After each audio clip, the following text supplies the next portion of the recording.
I wanted to come on and talk for a moment about the question, what are you feeling? Which is a super overused question, I think, today. And it's to the point that it doesn't really have much, you know, oomph anymore in my eyes.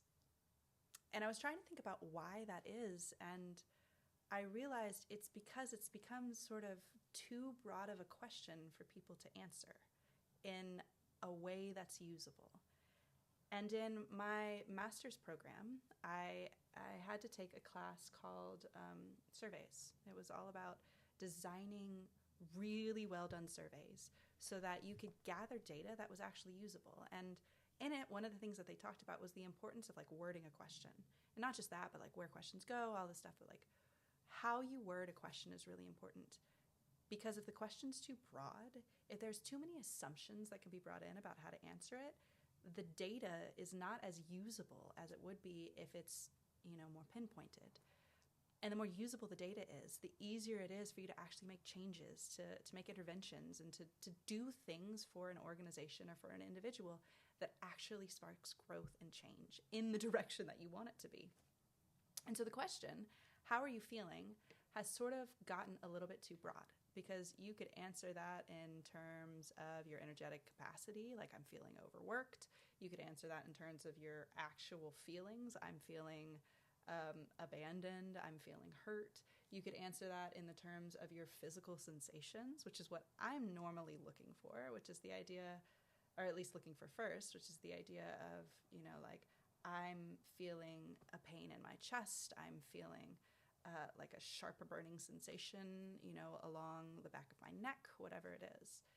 And so instead of asking the question, what are you feeling, which can also invoke a bit of an eye roll from people, I have found a better question to really lean into in those times and to anchor you into something that can actually be usable and transformable, both for the individual or for a client or a container that you're working in, is the idea of like, where are you holding yourself?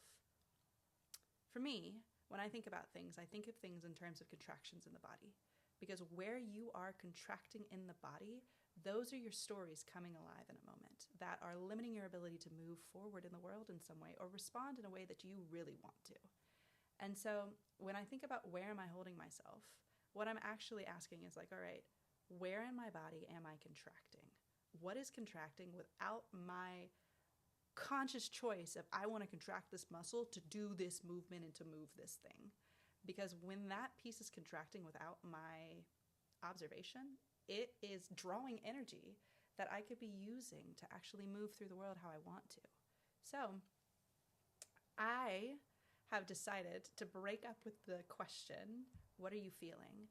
And in those moments where people are really needing that support, or even in those moments where I am really needing that support, when I am in a hard conversation or a hard situation, or even just something I'm like, man, this fucking sucks, is starting to ask myself, all right, where am I contracting in my body without my conscious choice to do it? And that gives you data that you can start to play with. Like, all right, being on this microphone is uncomfortable for me.